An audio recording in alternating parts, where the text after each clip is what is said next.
Hello everyone.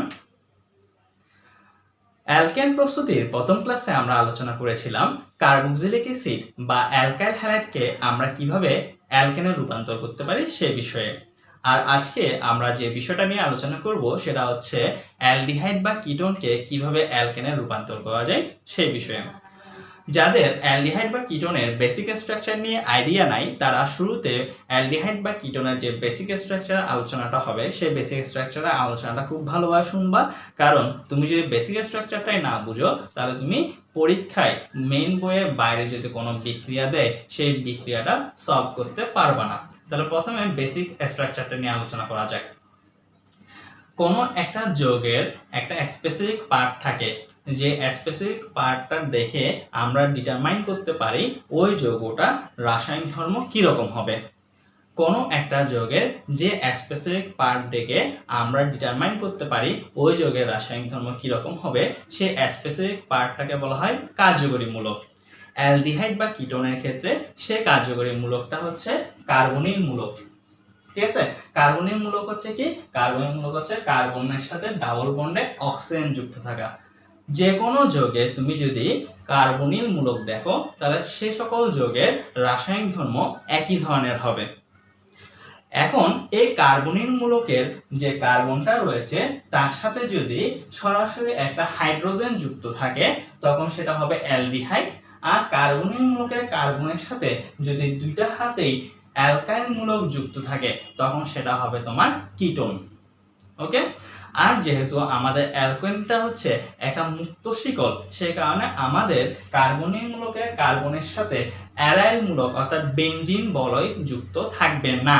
ঠিক আছে, aldehyde এবং কিটোনের যে বেসিক স্ট্রাকচারটা আছে যদিও সেখানে আমাদের অ্যারাইল মূলকে আলোচনা থাকে অর্থাৎ বেনজিন বলয়ে আলোচনা থাকে, কিন্তু অ্যালকেন প্রস্তুতির অংশের মধ্যে আমাদের অ্যালডিহাইড বা কিটোনের বেসিক স্ট্রাকচারের মধ্যে কখনোই বেনজিন বলয় আসবে না, কারণ হচ্ছে আমাদের অ্যালকেনটা হচ্ছে মুক্ত শিকল, সে কারণে আমাদের স্টার্টিং যে সাবস্ট্রেট থাকবে সেই সাবস্ট্রেটটা হবে মুক্ত শিকলের অ্যালডিহাইড বা কিটোন।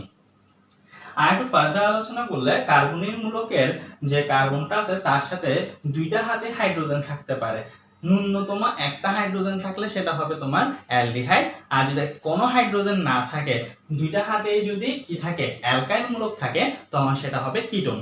অ্যালকাইল মূলক দ্বারা কি বোঝানো হয় এসএসসি থেকে অনেকে পড়ে আসতো, যদি না পড়ে থাকো তার এটা নিয়ে আমরা পরবর্তী ডিটেইল আলোচনা করব। তবে আপাতত এখানে আর দ্বারা যেটা ডিনোট করা হচ্ছে সেটা হচ্ছে মিথাইল মূলক, ইথাইল মূলক, প্রোপাইল মূলক এই ধরনের স্ট্রাকচারগুলোকে। ঠিক আছে, তাহলে আমরা এখানে যখন ফার্দার মেকানিজমে যাব তখন আমরা এখানে মিথাইল ইথাইল দ্বারা ডিনোট করব না, আমরা শুধুমাত্র আর দ্বারাই এই বিষয়টাকে ডিনোট করব। তাহলে প্রথম আলোচনাটা বুঝা গেল। প্রথম আলোচনাটা হচ্ছে কি? প্রথম আলোচনা হচ্ছে আমাদের কার্যকরী মূলক কার্বনিল মূলকের কার্বনের সাথে যদি ন্যূনতম একটা হাইড্রোজেন যুক্ত থাকে সেটা হচ্ছে অ্যালডিহাইড, আর যদি দুইটাই কি থাকে অ্যালকাইল মূলক থাকে তখন সেটা হবে কিটোন।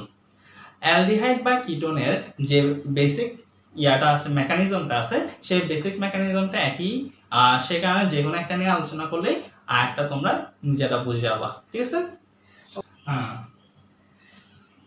শুরুতে আমরা একটা উদাহরণ নিচ্ছি ইথানল। নামের শেষে যদি এই ধরনের কোনো সাফিক্স দেখো নেল তখন বুঝে যাবা সেটা অ্যালডিহাইডকে ডিনোট করতেছে। আর যদি আমরা উদাহরণ হিসেবে নিতাম ইথানোন, তাহলে নামের শেষে যেহেতু নোন সাফিক্সটা আছে সেটা হচ্ছে কিটোন, অর্থাৎ নেল থাকলে এটা হচ্ছে অ্যালডিহাইড আর নোন থাকলে সেটা হচ্ছে কিটোন। এখন আমরা শুরুতে একটু অ্যালডিহাইডের মেকানিজমটা খেয়াল করি। যে ইথানলটা আছে সেই ইথানলের স্ট্রাকচারটা দেখো, যেহেতু এখানে তোমার প্রিফিক্স হচ্ছে ইথ, তাহলে এখানে হচ্ছে কয়টা কার্বন থাকবে? দুইটা কার্বন থাকবে, তাহলে আমরা দুইটা কার্বন শুরুতে দিলাম। এরপর যেহেতু এখানের সাফিক্সটা হচ্ছে নেল, দ্যাট মিন্স এটা হচ্ছে অ্যালডিহাইড, তাহলে অ্যালডিহাইড হলে অবশ্যই আমার একটা কার্বন কি হবে? কার্বনের মূলকের হবে, তাহলে কার্বনের সাথে ডাবল বন্ডে অক্সিজেন দিলাম। এরপর আর হাতে যেহেতু এটা নেল, তাহলে কার্বনিল মূলকের কার্বনের সাথে ডেফিনেটলি একটা কি থাকবে? হাইড্রোজেন থাকবে, তাহলে আরেকটা হাতে আমরা হাইড্রোজেন দিলাম।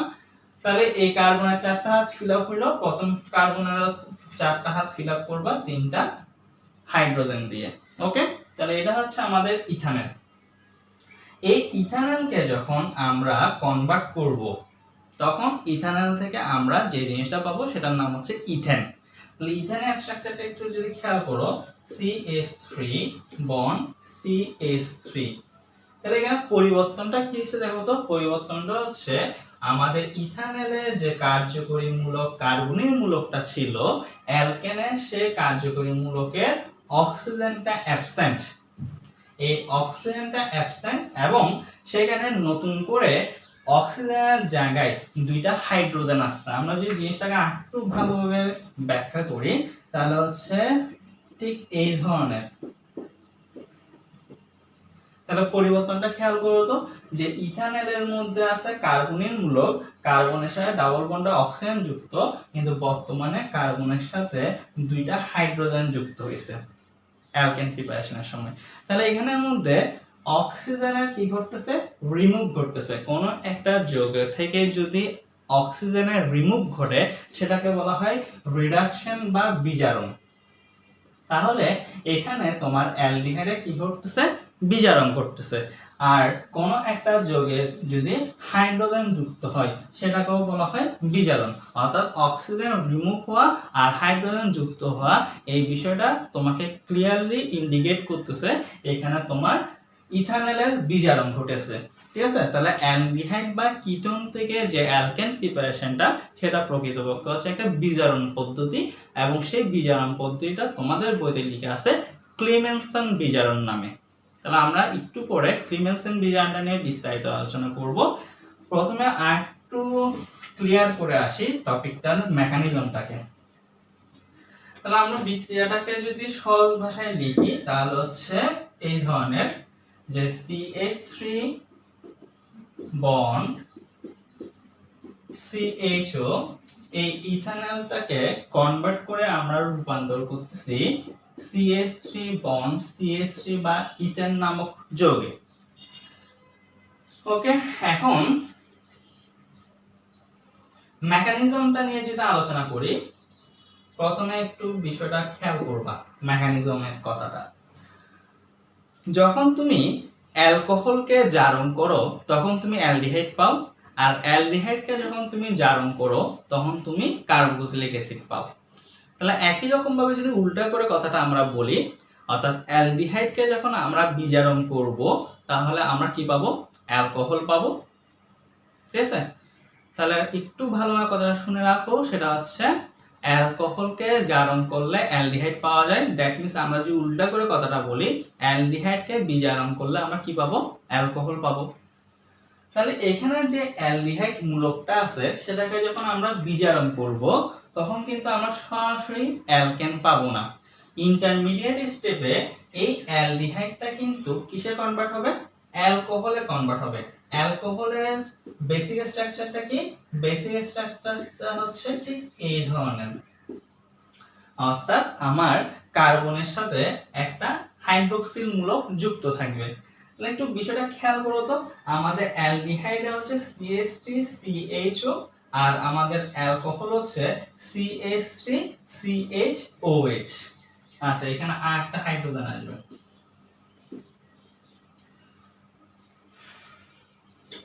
তাহলে অ্যালডিহাইডকে যখন আমরা বিজারণ করতেছি, অ্যাস্টাটিনে আমরা কি পাচ্ছি, অ্যালকোহল পাচ্ছি।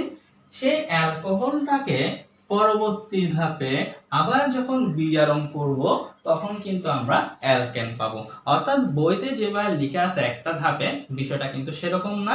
অ্যালডিহাইড কিংবা কিটোনকে বিজারণ করলে প্রথমে পাওয়া যাবে অ্যালকোহল, সেই অ্যালকোহলকে যদি তুমি আবার বিজারণ করো তখন তুমি পাবা অ্যালকেন। ঠিক আছে, তাহলে এইখানের মধ্যে আরেকটা বিষয় আমরা দেখি যে এই পদ্ধতিটা কিভাবে সম্পূর্ণ হচ্ছে। তোমরা যে বইতে ক্লিমেনসন বিজারণটা আছে সেই ক্লিমেনসন বিজারণে দেখবা যে এখানে একটা শব্দ লেখা আছে জিঙ্কের সাথে মার্কারি এবং HCl, অর্থাৎ এখানে আমাদের প্রভাবক ব্যবহার করা হচ্ছে জিঙ্ক অ্যামালগাম, প্রভাবক ব্যবহার করা হচ্ছে জিঙ্ক অ্যামালগাম, এবং যে বিক্রিয়া মাধ্যমটা আছে সেই বিক্রিয়া মাধ্যমটা হচ্ছে অম্লীয়। এখন কিভাবে বিক্রিয়াটা প্রসিড করছে সেটা নিয়ে, অ্যালডিহাইড বা কিটোনকে বিভিন্ন বিজারকের সাহায্যে বিজারণ করা যায়, তবে স্পেসিফিকভাবে বিজারক হিসেবে যখন জিঙ্ক অ্যামালগাম এবং গাঢ় হাইড্রোক্লোরিক অ্যাসিডের মিশ্রণকে ব্যবহার করা হয় তখন সেটি ক্লিমেনসন বিজারণ হিসেবে পরিচিত হবে। ডেনিশ বিজ্ঞানী ক্লেমেনসন জিঙ্ক অ্যামালগাম এবং গাঢ় হাইড্রোক্লোরিক অ্যাসিডের মিশ্রণের সাহায্যে অ্যালডিহাইড বা কিটোনকে প্রথম বিজারিত করেছিলেন এবং সেই কারণে এটি তোমার ক্লিমেনসন বিজারণ নামেই পরিচিত। ক্লিমেনসন বিজারণের মেকানিজমটা যদি একটু খেয়াল করো তাহলে হচ্ছে আমাদের অ্যালডিহাইড বা কিটোনের যে কার্বনিক মূলকটা আছে সেখানের মধ্যে কার্বন ডাবল বন্ড অক্সিজেন যুক্ত আছে। এখন তুমি জানো কার্বন অপেক্ষা অক্সিজেন হচ্ছে অধিক ঋণাত্মক মৌল, তাই ডেফিনেটলি কার্বন এবং অক্সিজেনের মধ্যে যে পাই বন্ধনটা রয়েছে সেই পাই বন্ধনের ম্যাক্সিমাম ইলেকট্রন ডেনসিটিটা অক্সিজেনের দিকে সরে যাবে, ফলে অক্সিজেনটা হবে ডেল্টা নেগেটিভ এবং কার্বনটা হবে তোমার ডেল্টা পজিটিভ। জিঙ্ক অ্যামালগামের মধ্যে থাকা ধাতু জিঙ্ক যেটা রয়েছে সেটা দুইটা ইলেকট্রন দান করবে এবং সেই দুইটা ইলেকট্রন আমার পজিটিভ কার্বনটা গ্রহণ করবে, ফলে প্রথম স্টেপে যে পরিবর্তনটা ঘটবে, প্রথম স্টেপে পরিবর্তন ফলে আমরা যে প্রোডাক্টটা পাবো সেখানে কার্বন এবং অক্সিজেন দুজনেই হবে ঋণাত্মক। অক্সিজেন ঋণাত্মক হচ্ছে পাই বন্ধনে ইলেকট্রন টেনে নিয়ে, আর কার্বনটা নেগেটিভ হচ্ছে জিঙ্ক থেকে ইলেকট্রন গ্রহণ করে। ওকে, দেন এখানের মধ্যে গাঢ় হাইড্রোক্লোরিক অ্যাসিড যেটা ব্যবহার করা হয়েছে সেই গাঢ় হাইড্রোক্লোরিক অ্যাসিডের যে হাইড্রোজেনটা রয়েছে এখানে একাধিক হাইড্রোজেন গ্রহণ হবে। প্রথম স্টেপে দেখো গাঢ় হাইড্রোক্লোরিক অ্যাসিডের হাইড্রোজেনটা তোমার অক্সিজেনটা গ্রহণ করতেছে, অক্সিজেন গ্রহণ করে হাইড্রোক্সিলে পরিণত হচ্ছে এবং কার্বনটা যেহেতু নেগেটিভ কার্বন সেও একটা পজিটিভ হাইড্রোজেন আয়নকে গ্রহণ করলো, গ্রহণ করে এখানে তার হারটা ফিল আপ করলো। তাহলে এখানে আমরা সেকেন্ড যে পরিবর্তনটা দেখতে সেখানে দেখতেছে আগে ছিল শুধু অক্সিজেন, বর্তমানে সেটা পরিবর্তন হয়ে যাচ্ছে OH এ, আর আগে কার্বনের সাথে হাইড্রোজেন ছিল একটা কিন্তু বর্তমানে কার্বনের সাথে হাইড্রোজেন আসছে দুইটা। দেন যে পরিবর্তনটা ঘটতেছে সেটা হচ্ছে যখন কোনো একটা ইন্টারমিডিয়েট স্টেপে OH তৈরি হয় এবং তার পক্ষে যদি বিক্রিয়ার মাধ্যম হতে হাইড্রোজেন গ্রহণ করা সম্ভব হয় তাহলে সে ডেফিনেটলি হাইড্রোজেন গ্রহণ করবে এবং হাইড্রোজেন গ্রহণ করে সে পানি হিসেবে বের হয়ে যাবে। তাহলে এখানে যে OH তৈরি হচ্ছে বিক্রিয়ার মাধ্যম যেহেতু HCl আছে, অ্যাভেলেবেল হাইড্রোজেন পসিবল তার পক্ষে গ্রহণ করা, তাহলে সে একটা হাইড্রোজেন আয়ন গ্রহণ করে OH2 তে পরিণত হচ্ছে এবং সেটা পরবর্তীতে কার্বন থেকে ইলেকট্রন নিয়ে কি হিসাবে বের হয়ে যাচ্ছে, পানি হিসেবে বের হয়ে যাচ্ছে। পানি হিসেবে বের হয়ে যাওয়ার ফলে আমরা যে স্ট্রাকচারটা পাচ্ছি সেখানে দেখো কার্বনটা বর্তমানে পজিটিভ অবস্থায় আছে যেহেতু তার থেকে ইলেকট্রন অক্সিজেন নিয়ে পানি হিসেবে বের হয়ে গেছে, তাহলে কার্বনটা হচ্ছে পজিটিভ। পরবর্তী ধাপে আবার জিঙ্ক তাকে ইলেকট্রন সাপ্লাই করবে, দুইটা ইলেকট্রন সে গ্রহণ করবে, গ্রহণ করে সে কার্বনটা আবার নেগেটিভ কার্বনে পরিণত হবে। এই কার্বন নেগেটিভটা পুনরায় বিক্রিয়ার মাধ্যম থেকে হাইড্রোজেন গ্রহণ করবে, গ্রহণ করে তোমার CH3 বা ইথেনে পরিণত হবে। তো ওভারঅল মেকানিজমটা তোমার প্র্যাকটিস করার দরকার নাই, তুমি এখানে যে জিনিসটা আসলে প্রকৃতপক্ষে ফোকাস করবা সেটা হচ্ছে এই যে মেকানিজমটা আছে এটা তো কখনো পরীক্ষায় লিখতে দেবে না, তবে জিনিসটাকে উপলব্ধি করার জন্য মেকানিজমটা দেখানো।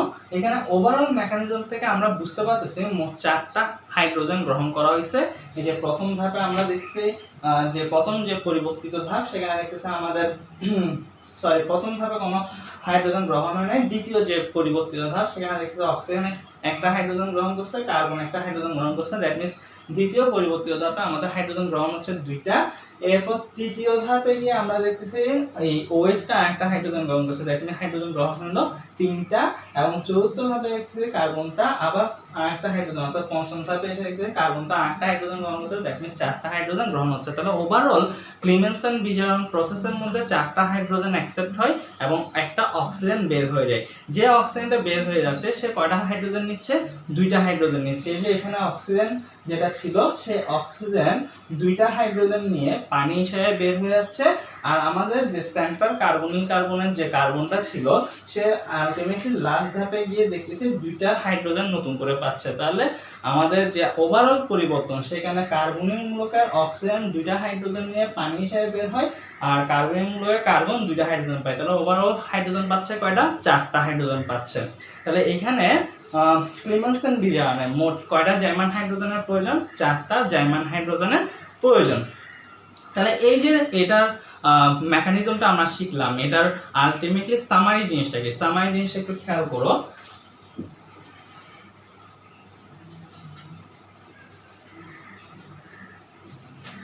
তোমাকে যখনই সমসংখ্যক অ্যালকেন তৈরি করতে হবে অ্যালডিহাইড বা কিটোন থেকে, তখন তুমি ক্লিমেনসেন বিজারণ প্রসেসটা অ্যাপ্লাই করবা। যেমন ধরো আমরা যদি বলি প্রোপানল, তাহলে প্রোপানল মিন্স কয়টা কার্বন থাকবে, 3টা কার্বন থাকবে, এবং একটা কার্বন হবে কি কার্বনীয় মূলকের কার্বন, এবং সে কার্বনীয় মূলকের কার্বনের সাথে ডেফিনেটলি একটা কি থাকতে হবে, হাইড্রোজেন থাকতে হবে। কার্বনের বাকি হাতগুলো আমরা ফিল আপ করলাম হাইড্রোজেন দিয়ে। তাহলে এই প্রোপানলকে যখনই আমরা জিঙ্ক অ্যামালগাম এবং হাইড্রোক্লোরিক অ্যাসিডের মিশ্রণের সাথে বিক্রিয়া দিব, তখন এই জিঙ্ক অ্যামালগাম এবং হাইড্রোক্লোরিক অ্যাসিডের মিশ্রণ থেকে আমাদের এই কার্বনীয় মূলকটা টোটাল 4টা হাইড্রোজেন গ্রহণ করবে। টোটাল 4টা হাইড্রোজেন গ্রহণ করে আমাদের ওভারঅল যে পরিবর্তনটা ঘটবে সেটা হচ্ছে আমাদের কার্বনীয় মূলকের কার্বন 2টা হাইড্রোজেন পাবে এবং অক্সিজেন 2টা হাইড্রোজেন নিয়ে পানি হিসেবে বের হয়ে যাবে। তাহলে এখানে কার্বনীয় মূলকটা আমরা বলছি, কার্বনীয় মূলকটা কিসে কনভার্ট হচ্ছে, বন্ড CH2 মূলকে কনভার্ট হচ্ছে। এই বন্ড CH2 মূলকের নাম হচ্ছে মিথিলিন মূলক। তাহলে যে প্রসেসে তোমার কার্বনীয় মূলকটা মিথিলিন মূলকে পরিবর্তন হয় সেটি হচ্ছে ক্লিমেনসেন বিজারণ। এবং ক্লিমেনসেন বিজারণ প্রসেসে সাবস্ট্রেট এবং প্রোডাক্টের কার্বন সংখ্যা অপরিবর্তিত থাকে, পরিবর্তনটা জাস্ট ঘটে কার্বনীয় মূলকটা মিথিলিন মূলকে পরিবর্তন হয়। তাহলে এটা হচ্ছে আমাদের অ্যালডিহাইড, একটা সমসংখ্যক কিটোনের উদাহরণ দেখি। তো এটা ছিল প্রোপানল, আমরা একটা উদাহরণ নিচ্ছি প্রোপানন।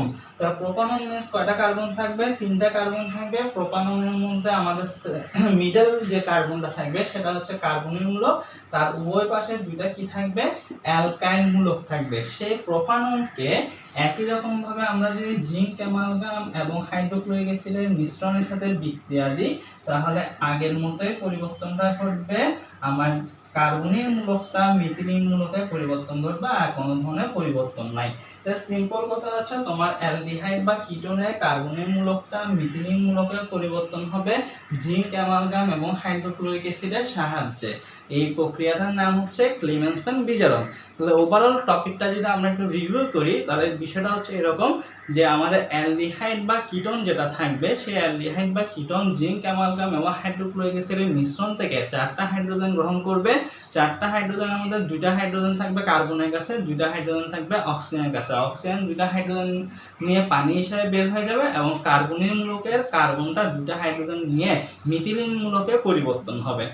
ওকে, আর একটা কথা বলে দিই, সেটা হচ্ছে আমাদের যে অ্যালডিহাইডটা থাকবে সেই অ্যালডিহাইডের ক্ষেত্রে নাম যেটা থাকবে ইথানল, মিথানল বা তোমার প্রোপানল, যে নামটাই থাকুক না কেন, তোমার লাস্ট যে কার্বনটা থাকবে, অর্থাৎ ধরো প্রোপানল, তাহলে কয়টা কার্বন থাকতে, 3টা কার্বন, তাহলে লাস্ট যে কার্বন সেটাকে সাথে তুমি কার্বনীয় মূলকটাকে দিবা, কারণ সে তোমার যে অ্যালডিহাইডটা থাকে সেটা আমরা জানি কি কার্বনীয় মূলকের সাথে একটা হাইড্রোজেন থাকবে। তাহলে তুমি কখনো সেন্টার কার্বনের মানে মিডল কার্বনের মধ্যে তুমি কার্বনীয় মূলক দিয়ে কখনো অ্যালডিহাইডের স্ট্রাকচার লিখতে পারবে না। তাহলে এই জিনিসটা মাথায় রাখবা, অ্যালডিহাইডের স্ট্রাকচার যখন লিখতে হবে তখন তোমার কার্বনীয় মূলকটা থাকবে একদম সবার শেষের যে কার্বনটা থাকবে তার সাথে।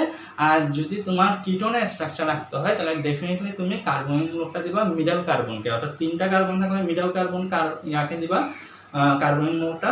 আর যদি মনে করো 4টা থাকে সেক্ষেত্রে হচ্ছে 3 নাম্বার কার্বনে দিবা, অর্থাৎ তার সাথে উভয় পাশে যাতে অ্যালকাইল মূলক থাকে, ঠিক আছে। আর যখন অ্যালডিহাইড হবে শুধুমাত্র যাতে এন্ডিং যে কার্বনটা থাকে তার সাথে যাতে একটা হাইড্রোজেন থাকে, এই জিনিসটা একটু মাথায় রাখবা। এই যে এন্ডিং একটা হাইড্রোজেন থাকবে আর এখানে কার্বন মূলক উভয় পাশে গিয়ে থাকবে অ্যালকাইল মূলক থাকবে। ওকে, ধন্যবাদ।